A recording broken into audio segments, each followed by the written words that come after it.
안녕하십니까. 안녕하십니까. 이 책상이 이게 단이 누가 목사님보다 제가 작아가지고 높네요.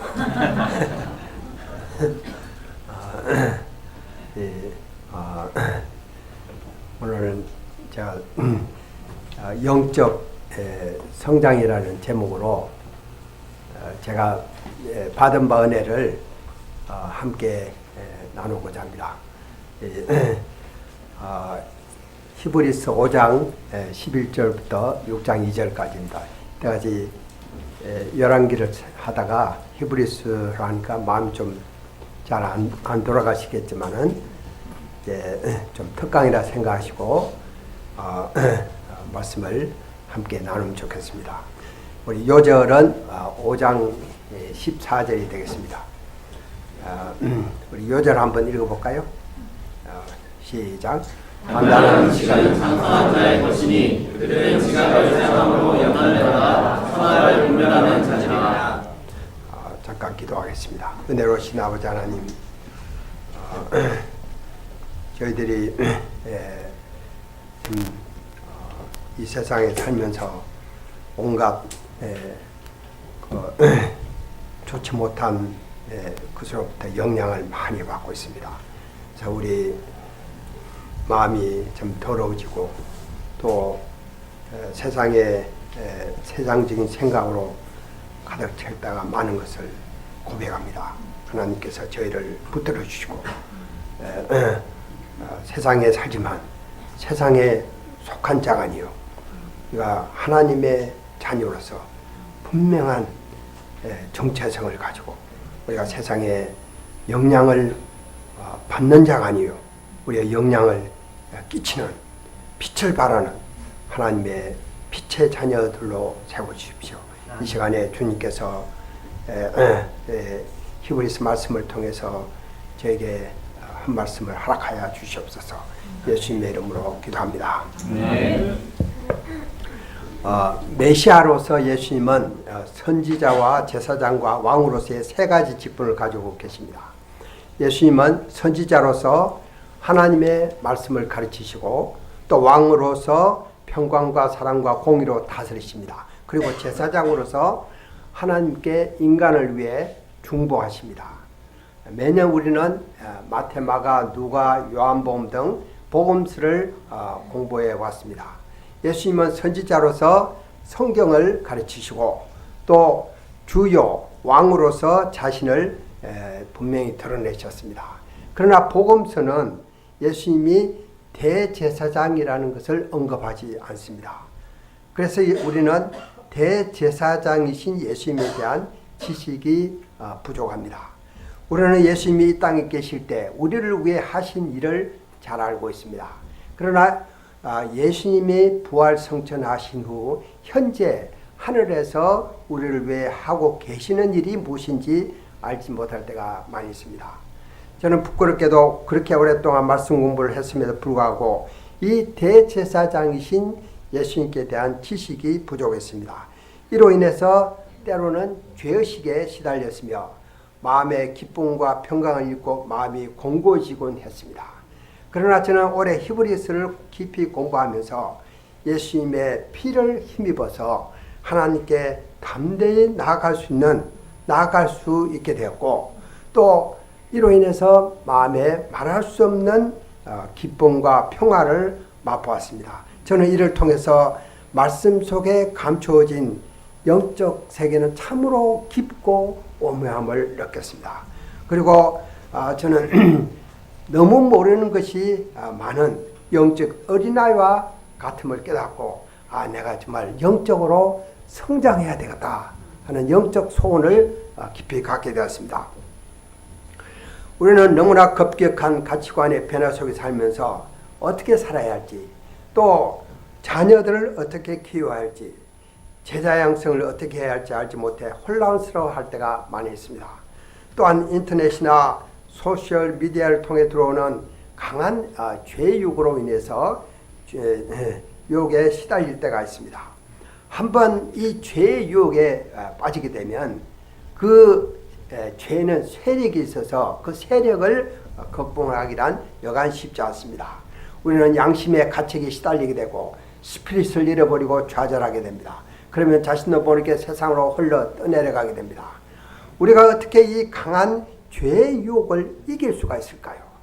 또한 많은 분들이 다른 사람들의 말하기 힘든 마음의 상처를 안고 살아갑니다.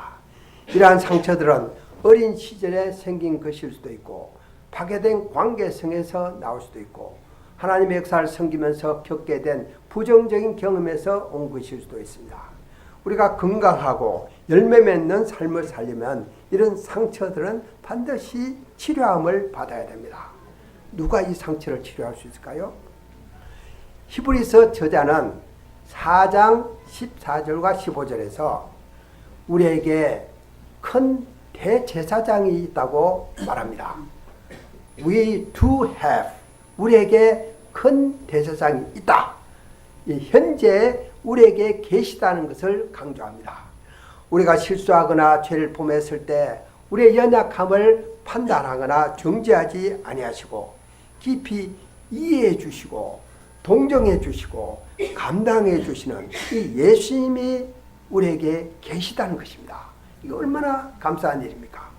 또 우리는 연약해서 늘 실패할 수밖에 없지만 이 예수님 때문에 우리는 근본적으로 승리의 인생을 살 수 있습니다. 우리가 해야 할 일은 날마다 긍휼하심을 받고 때를 따라 돕는 은혜를 얻기 위해서 담대함을 가지고 또 그냥 내가 넘어졌지만 또 담대함을 가지고 하나님의 은혜의 보좌 앞에 그냥 나아가는 것입니다. 절대 뒤로 물러서지 않고 포기치 않고 나아가는 것입니다. 그러기 위해서는 우리는 영적으로 성장해야 됩니다. 오늘 말씀은 이러한 영적 성장에 관한 말씀입니다. 저자는 영적 어린아이와 장성한 자를 대조함으로써 왜 우리가 영적으로 성장해야 하는가를 말해줍니다. 첫째, 영적 어린아이와 장성한 자. 저자는 예수님이 아론의 반차가 아니로 이제 이 땅에 있었으면은 제사장이 되려면 아론의 반차를 쫓아야 되는데 예수님은 유다의 족속이기 때문에 제사장이 될 수 없었어요. 그런데 멜기세덱의 반차를 따라서 영원한 대제사장이 되셨다 하는 것을 저자는 설명하고자 했습니다. 그런데 이 심오한 영적 비밀을 설명하고자 할 때 이 독자들 가만히 생각해 보니까 너무 영적으로 너무 어려서 이를 설명하기 참 어렵겠다 하는 생각이 들었습니다. 그래서 이들을 책망하기 시작합니다. 좀 성장해야지 왜 그렇게 어린아이와 같이 머물렀느냐, 좀 책망하는 말씀이죠. 그들은 영적으로 성장해야 했지만 어느 순간에 성장을 멈추고 영적 어린아이의 상태에 머물러 있었습니다. 그들이 영적으로 성장하지 못한 원인이 무엇일까요? 첫째로 그들은 말씀을 듣는데 게을렀습니다. 11절을 보십시오. 멜기세덱에 관하여는 우리가 할 말이 많으나 너희가 듣는 것이 둔함으로 설명하기 어려우니라. 여기서 둔하다는 단어는 6장 12절에서 게으르다 하는 단어와 같은 어원을 갖고 있습니다. 그래서 느리고 게으르고 둔하다 이런 뜻입니다. 이 게으르게 되면은 영적 소원을 잃어버리죠. 그러면 온갖 사단의 유혹과 올무에 걸려 넘어지게 됩니다. 특히 말씀을 듣는데 게으른 것은 말씀에 대한 영적 소원이 없다는 것입니다. 이런 자들에게는 말씀이 히브리서 말씀이나 열왕기 말씀이나 요한복음이나 마태, 마가 다 그렇고 그런 말씀 또 다 그런 말씀이래 이렇게 그렇게 들립니다. 말씀 듣기에 게으르게 되면은 첫째는 스피릿을 상실하게 됩니다. 그러면 점점 자기도 모르게 쓸모없는 사람이 되어버립니다. 둘째로 그들은 누구에게 가르침을 받아야 할 상태에 있었습니다. 12절 보십시오. 때가 오려므로 라는 말씀은 그들이 신앙생활한 지 상당 기간이 흘렀음을 말해줍니다. 근데 이제 신앙이 오래되면은 성장해야죠. 그런데 여전히 그 어린아이 상태는 머물러 있다는 것입니다. 그러니까 특히 위대한 사도들로부터 가르침을 받았기 때문에 당연히 성장해서 이제는 다른 사람을 가르칠 수 있는 성경 선생이 되어야 했습니다. 그러나 그들은 영적 어린아이에 머물러 있었습니다. 어린아이는 귀엽죠. 아주 귀엽잖아요. 그런데 영적 어린아이는 그렇게 귀엽지가 않은 것 같아요. 어릴 때 어린아이 상태에 머물러 있는 것은 좀 용납할 수 있습니다. 근데 성인이 되었어도 다 컸는데 어린아이 상태에 머물러 있으면 좀 문제가 될 것입니다. 5장 13절부터 14절에서 영적 어린아이와 영적으로 성숙한 자를 대조하고 있습니다. 이는 젖을 먹는 자마다 어린아이니 의의 말씀을 경험하지 못한 자요. 자, 젖을 먹는 어린아이는 면역이 약하기 때문에 질병에 잘 노출됩니다. 이와 같이 어린아이도 영적 어린아이도 영적 면역이 약해서 영적 질병에 잘 걸립니다. 자, 영적 질병이 뭘까요? 영적 질병이 뭐라고 생각하십니까? 예, 감사 안 하고 불평하는 사람들. 그냥 틈만 나면 불평하는 사람들이 있습니다. 입만 열었다면 불평함. 그리고 남을 원망합니다. 자꾸 다른 사람, 뭐 부모 또 원망할 게 없으면 또 찾아요. 원망할 것을 찾아요.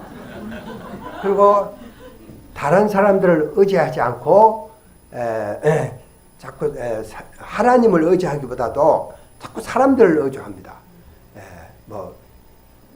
다 큰 사람이 엄마도 의지하고 또 아빠 의지하고 또 그러니까 문제가 생기면은 우리 성숙한 사람은 원인을 나에게서 찾죠. 그게 내가 아무 잘못이 없더라도 혹시 관계성이 이제 상대방의 관계성이 생기면 항상 나에게서 찾고 내가 먼저 용서를 구합니다. 그럼 그게 성숙한 사람이에요.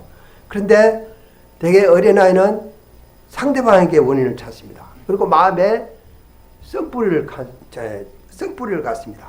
나는 피해자다. 난 항상 피해자라고 생각하고 피해의식에 시달립니다. 자, 왜 이렇게 영적 어린아이로 남아있을까요? 이것은 여기서 보면은 의의 말씀을 경험하지 못했다 이렇게 말합니다. 여기서 의의 말씀은 하나님과 바른 관계성을 맺고 하나님 보시기에 바른 삶을 살게 하는 이 복음의 말씀을 가리킵니다. 그들의 문제는 말씀을 잘 모르는 지식의 문제가 아닙니다. 알고 있는 말씀을 실천하지 못한 경험, 체험의 문제입니다. 하나님의 말씀은 이론적으로 보다는 체험을 통해서 깨달을 수 있습니다. 말씀을 이론적으로만 알게 되면 내가 확신을 가질 수 없죠. 그러면 말씀에 대한 확신, 영적 소원도 안 생기고 확신도 없기 때문에 자꾸 흔들립니다. 그러나 말씀을 실제 삶에서 한 가지라도 체험하게 되면은 어떤 상황에서도 흔들리지 않는 확신을 가질 수 있습니다. 무디 선생님의 성경 끝처리에는 항상 TP, Tested and Proved, 즉 다시 말하면 내가 한번 이 말씀을 테스트해 봤더니 그대로 되더라 하는 이런 TP라는 표시가 많았다고 합니다. 자, 14절은 영적으로 성숙한 사람에 대한 묘사입니다. 단단한 식물은 장성한 자의 것이니 저희는 지각을 사용함으로 연단을 받아 선악을 분별하는 자들이냐. 자, 어린아이의 특징은 소화력이 약하죠. 그래서 우유나 죽같이 부드러운 음식은 잘 먹습니다. 그러나 고기와 같이 좀 단단한 음식은 그냥 뱉어버리죠. 못 먹어요. 소화가 안 되니까. 또 어린아이는 모든 것을 자기중심적으로 생각합니다. 모든 게 내 중심이죠. 나를 조금이라도 사랑하고 하면은 이렇게 아빠 엄마 좋아하지만 좀 야단치면 아빠 엄마 싫어. 모든 걸 자기 중심적으로 생각하죠. 또 분별력이 없습니다. 그래서 차고 뜨거운 것도 전 분별력이 없기 때문에 실수를 많이 합니다. 영적 어린아이도 꼭 마찬가지입니다. 은혜와 축복에 관한 말씀은 잘 받아들입니다. 그러나 자기를 부인하고 자기 십자가를 지고 또 회개하고 헌신하고 희생하고 또 하나님의 주권 신앙 이야기를 하면은 no thank you. 겉으로는 듣죠. 듣는데 속으로는 안 받아 탁 뱉어버려요. 마음으로 탁 뱉어버려요. 오늘도 뱉어버리지 마세요. 그러면 내가 딱 뱉어버리면 내가 어린아이구나 이렇게 어린아이라고 생각하면 괜찮아요. 근데 또 그게 머물지 말고 내가 어린아이니까 성장해야 되겠다. 그럼 괜찮은데 그냥 계속 어린아이 상태에 머물러 있으면 그 문제죠. 또 영적 어린아이의 특징 중 하나는 모든 것을 자기중심적으로 해석합니다. 그래서 쉽게 상처를 받습니다. 별로 상처받을 일이 전혀 아닌데 그거 왜 그럼 내가 농담을 했는데 왜 그걸 상처받지? 영적으로 어린아이이기 때문에 또 영적 분별력이 없어서 무엇이 옳고 그런지 어떻게 하는 것이 하나님을 기쁘시게 하는지 잘 알지 못합니다. 그러나 영적으로 성숙한 자는 지각을 사용함으로 연단을 받아서 선악을 분별하는 자들입니다. 여기서 연단을 받는다는 것이 중요합니다. 이것은 스스로 훈련하는 것입니다. 스스로 계속 훈련하게 되면 감당할 수 있게 되죠. 이 디모데전서 4장 7, 8절에 보면은 연단, 거기 연단이라는 말 나오는데 그 연단의 의미와 같습니다. 경건에 이르도록 내 자신을 연단하라. 육체의 연단은 약간의 유익이 있으나 경건은 범사에 유익하니 금생과 내생에 약속이 있느니라. 우리 인간은 육과 혼과 영으로 구성되어 있죠. 육은 운동을 통해서 강해집니다. 저도 옛날에 굉장히 약한 사람이었는데 내가 끊임없이 운동합니다. 그냥 시간이 없으면 그 자리에서 그래서 어떻게 했는지 만보를 채웁니다. 그러니까 강해졌어요. 저 건강해졌죠. 이게 육은 운동하면 강해집니다. 또 정신세계도 마찬가지죠. 자꾸 건전한 사고를 하면은 이 건전한 정신의 소유자가 됩니다. 그러나 지저분한 생각하고 엄난한 생각하면은 그렇게 돼버리죠. 이 정신세계가 약해져 버립니다. 영적 세계도 꼭 마찬가지입니다. 이 영적인 연습을 통해서 우리는 계속 영적으로 연단하면은 영적으로 성장할 수가 있습니다.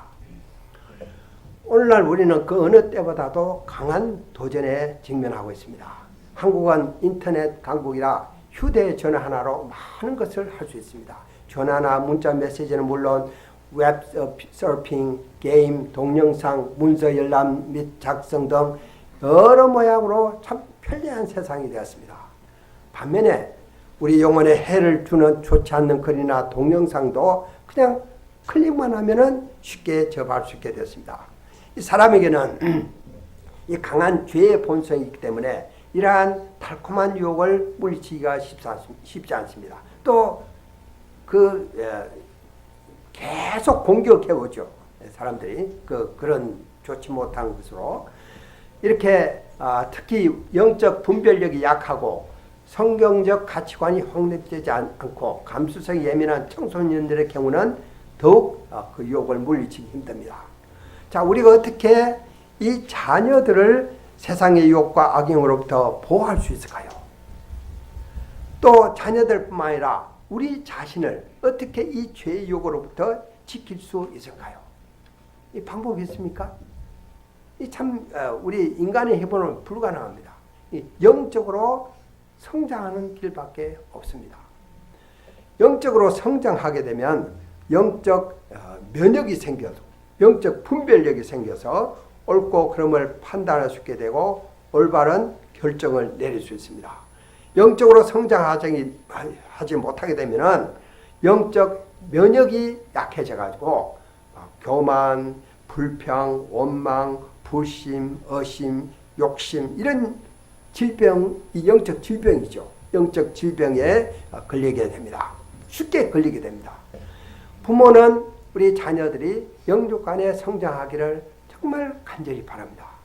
정말 간절히 원하죠. 그렇게 하려면은 어떻게 해야 될까요? 먼저 부모들이 성장해야죠. 부모들이 성장해서 본을 보여주고 그런 환경을 만들어야 성장하지. 그렇지 않고 부모들은 늘 불평하고 싸우고 또 막 이기적으로 생활하면서 자녀들은 너희는 날 본받지 말고 너희는 영적으로 성장해야 된다. 그건 진짜 어불성설이죠. 어떻게 그렇게 할 수 있어요? 영적으로 우리가 성장하게 되면은 자신도 기쁘고 자녀들과 다른 사람에게도 복의 근원이 될 수 있습니다. 이건 사실은 이제 제가 체험한 것입니다. 저는 한국에 있을 때 하나님의 축복을 많이 누렸습니다. 그러다가 하나님의 인도하심에 따라서 2006년 3월 만 60세에 미국에 선교사로 가게 됐습니다. 저는 젊지 않은 나이에 선교사로 와서 언어와 문화와 세대적 장벽 등 많은 도전에 직면해야 했습니다. 저는 한국에 있을 때 영어 공부를 열심히 했기 때문에 제가 별 문제가 없겠지 생각했습니다. 그러나 막상 현실에 부딪히니 저의 영어는 아주 이상했습니다. 사람들이 알아듣지를 못해요. 그럼 무슨 소용이 있습니까? 또 잘 듣지도 못하겠어요. 그래서 사람들과 제대로 커뮤니케이션을 할 수 없어요. 이 벙어리와 기머거리가 되니까.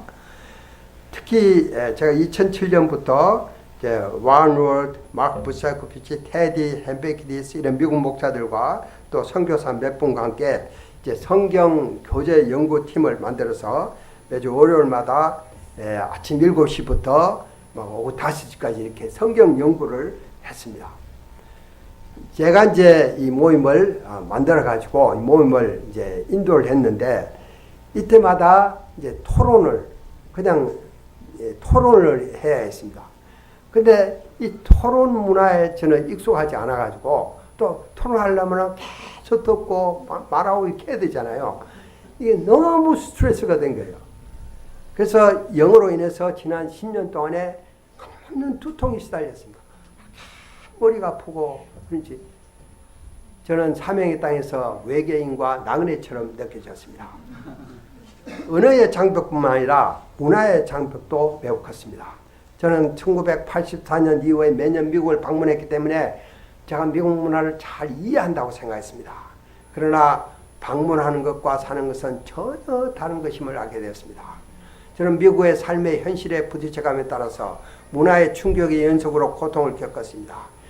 예를 들어서 주일 예배 때 메신저가 넥타이도 매지 않고 말씀을 전한다든지 그럼 도저히 이해가 안 돼. 소화가 안 되는 거예요. 호주머니에 또 손을 얹고 기도한다든지 이게 마음으로 용납하기 힘든 일이 한두 가지가 아니었습니다. 어떤 미국 젊은이가 이제 나를 친구로 생각하고 그래서 나의 등을 토닥토닥 거렸습니다. 이 한국에서는 있을 수 없는 일이었습니다. 어떻게 젊은 사람이 어른의 덕을 두드려요? 저는 순간 이런 버려돌는 없이 불쾌했습니다. 그런 후에 저는 곰곰이 생각하기 시작했습니다. 내가 왜 불쾌해야지?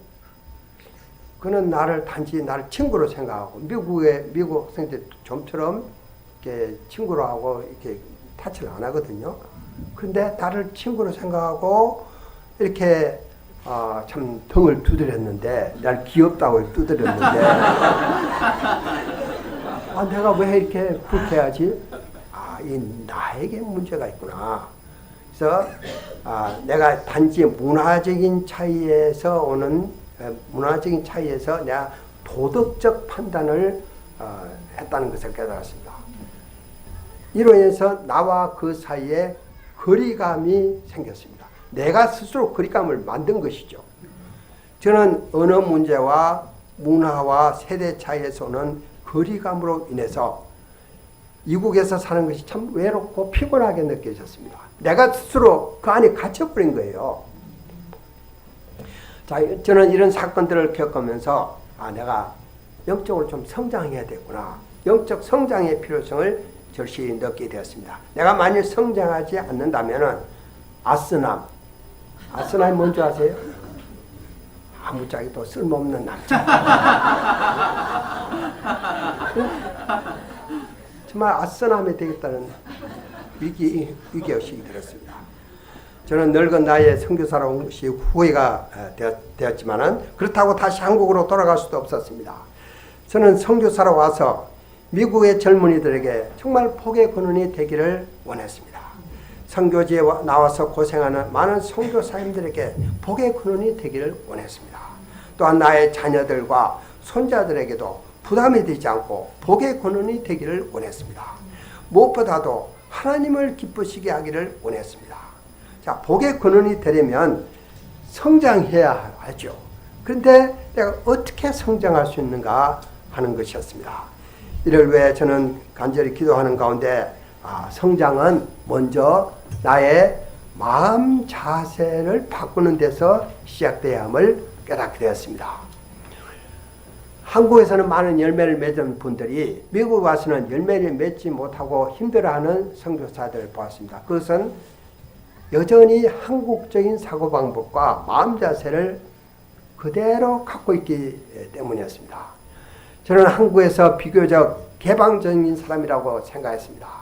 그러나 선교지에 와서 다른 문화에 노출되면서 저는 나에게 유교적 사고방법이 깊이 젖어 있음을 알게 되었습니다. 나도 인식을 못했죠. 그런데 내가 유교적 사고방법에 깊이 젖어 있구나 하는 것을 알게 되었습니다. 다시 말하면 상강오륜의 장유유서라는 게 있죠.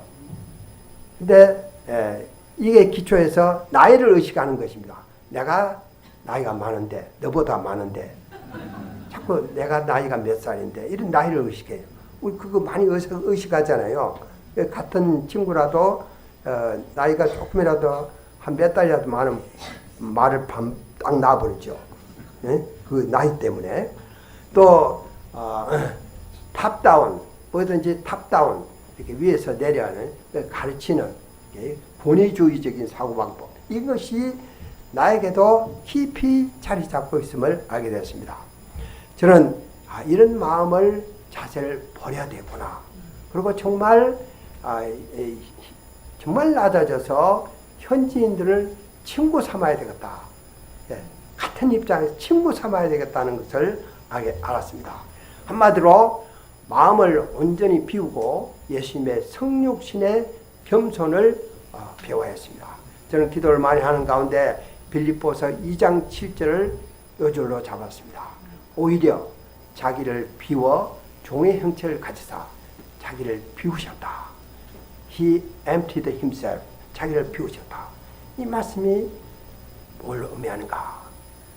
저는 이 말씀을 많이 묵상하고 말씀을 실천하고자 애를 썼습니다. 그런데 이거를 실천한다는 게 참 쉬운 일이 아니었습니다.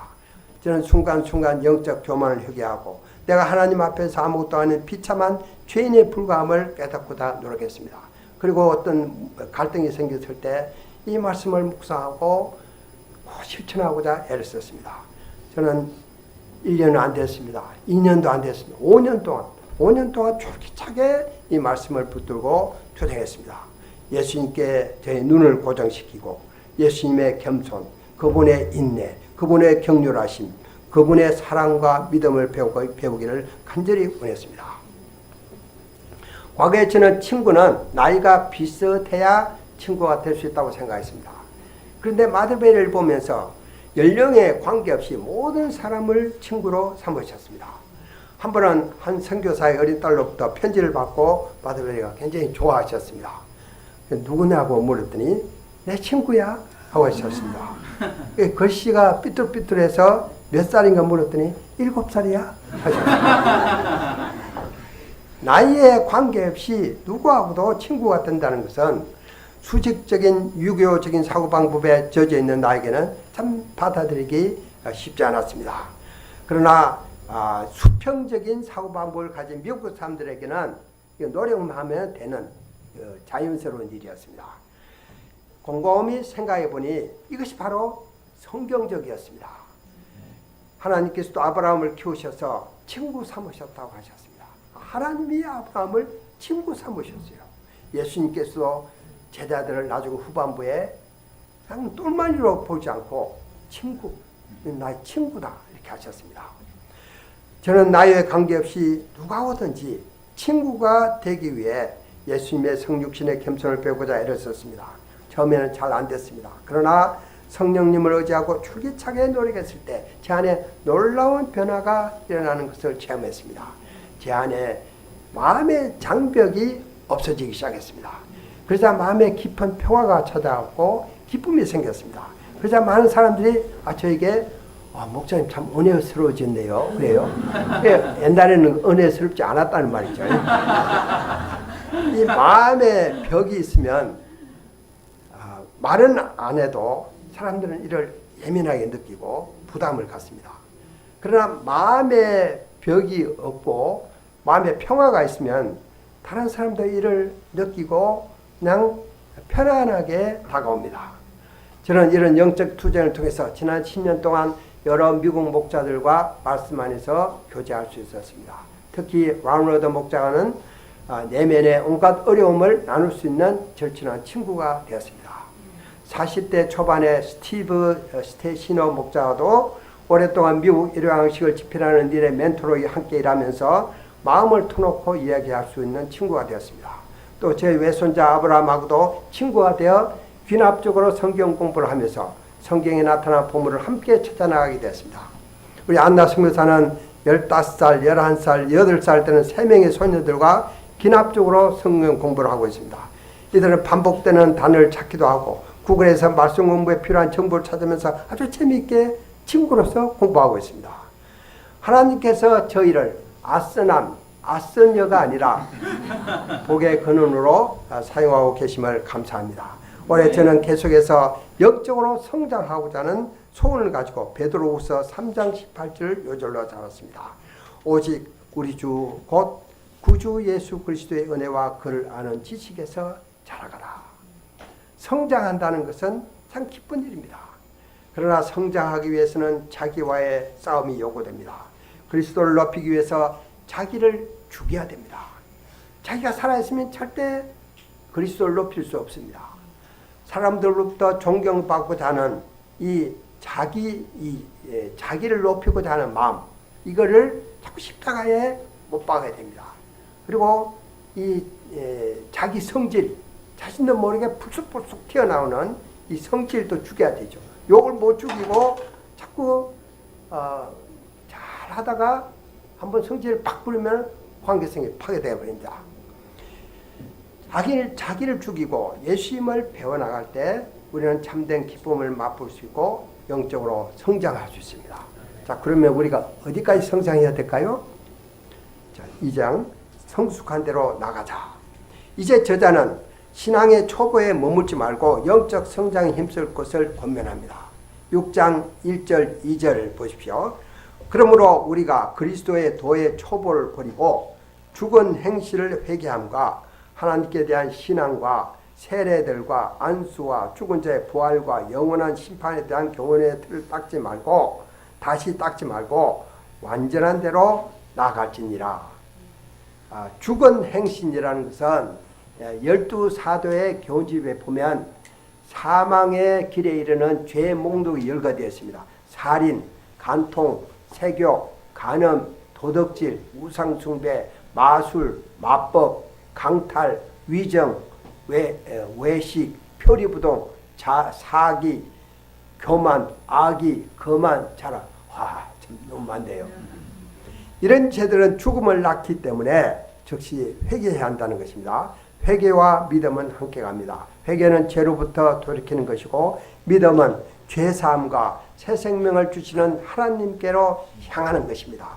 세례는 우리가 오늘 세례 받습니다. 회개하고 예수님을 구주로 영접할 때 성령께서 역사하심으로 거듭나는 체험을 하게 되는데 그 성령 세례를 받게 되죠. 그러면 이것을 공적으로 선포하는 예식을 말합니다. 안수는 세례 받거나 병든 자를 위해 기도하거나 직무를 위임받을 때 축복 기도하는 것입니다. 죽은 자의 부활은 세상 종말에 있을 의인과 악인의 부활을 의미합니다. 그때 선한 일을 행한 자는 생명의 부활로, 악한 일을 행한 자는 심판의 부활로 나오게 됩니다. 영원한 심판은 불과 여왕으로 타는 곳에서 영원토록 고통하는 둘째 사망을 의미합니다. 자, 이걸 살펴보면 그리스도의 도의 초보인데도 상당한 수준처럼 보이죠. 그런데 저자는 이에 대한 교훈의 틀을 다시 닦지 말고 완전한 대로 나아갈지니라. 이거 완전이라는 것은 성숙을 의미하죠. 다시 말하면 신앙의 초보적인 상태에만 머물지 말고 자꾸 깊은 영적 세계로 나아가기에 힘쓰라는 것입니다.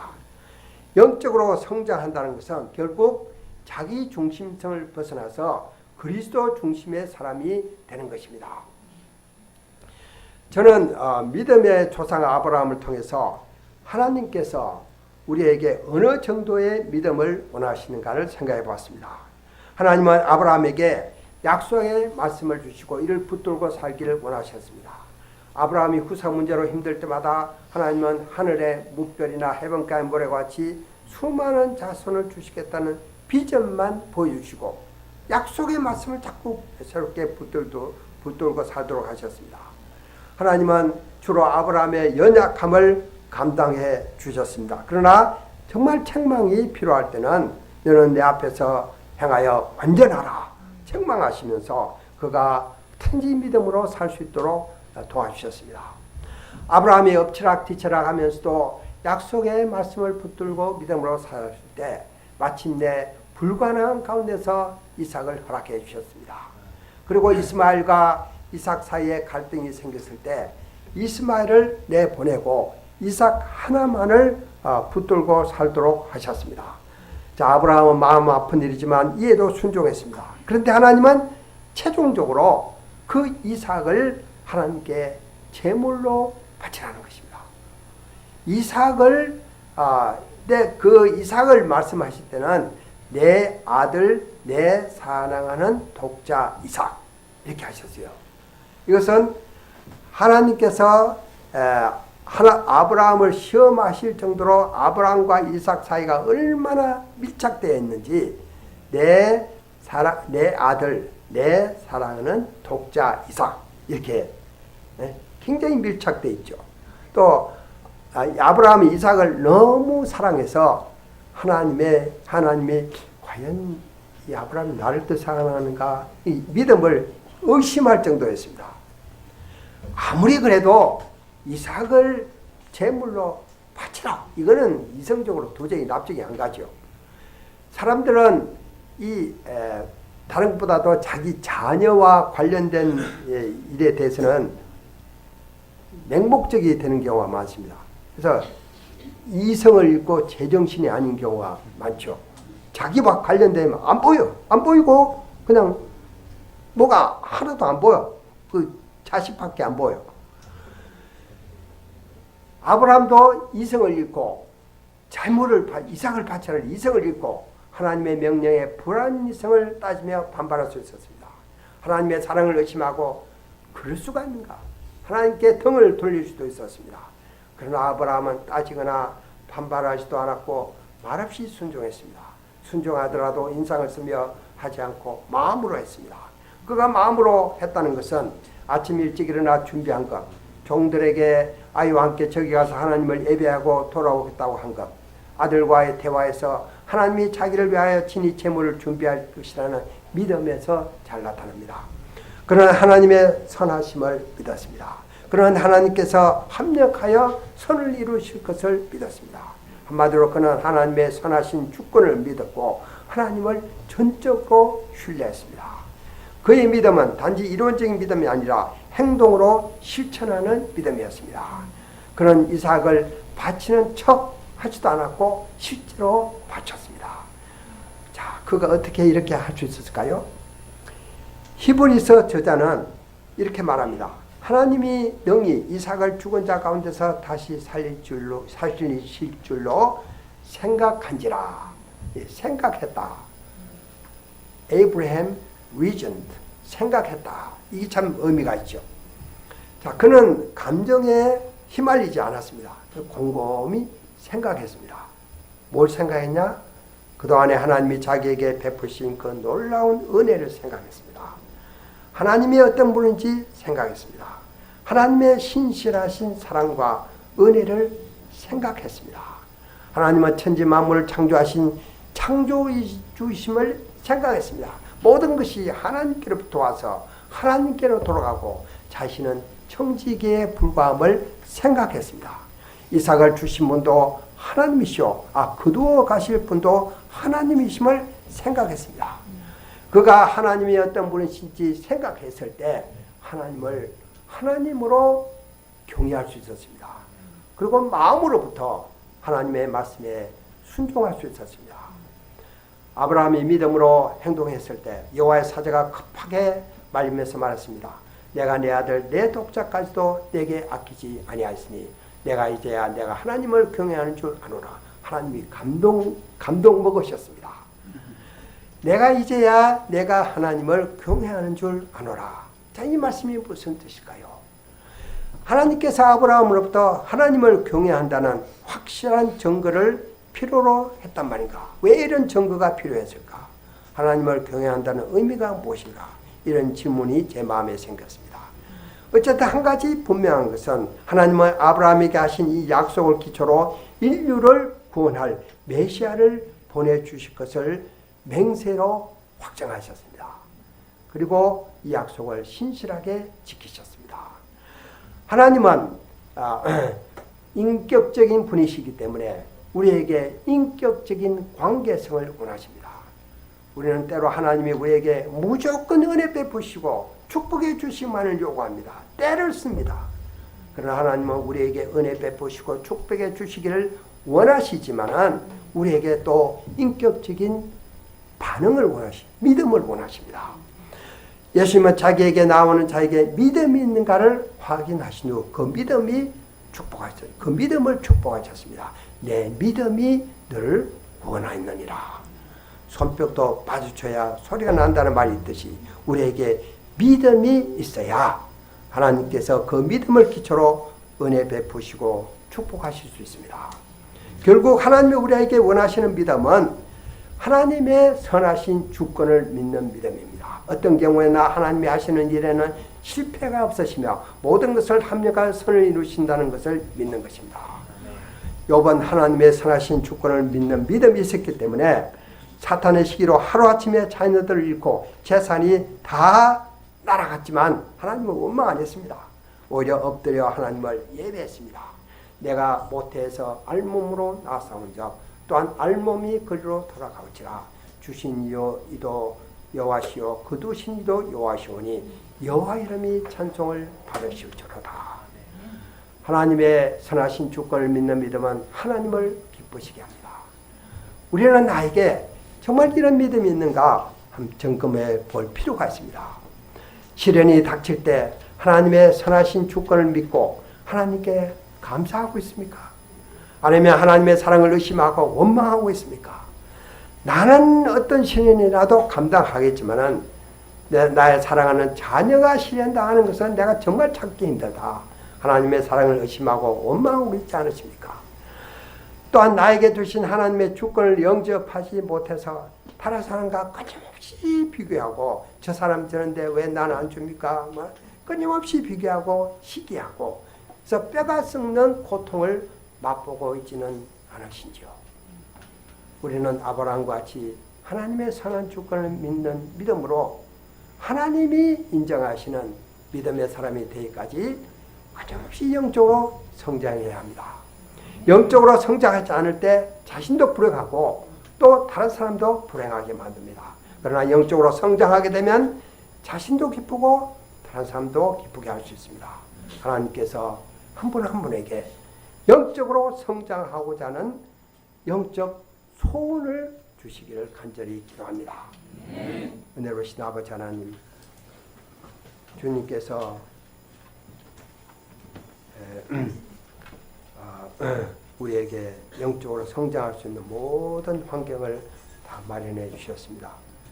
또 하나님과 깊이 교제하고 우리의 마음에 감사와 기쁨과 찬양이 넘쳐서 이 세상을 승리하기를 원하십니다. 주님, 저희를 긍휼히 여기시고 우리가 영적으로 성장해서 정말 나도 기쁘고 다른 사람도 기쁘게 하고 하나님께 영광을 돌리는, 그래서 복의 근원이 될 수 있는 복된 삶을 살 수 있도록 은혜를 주시옵소서. 예수님의 이름으로 기도합니다.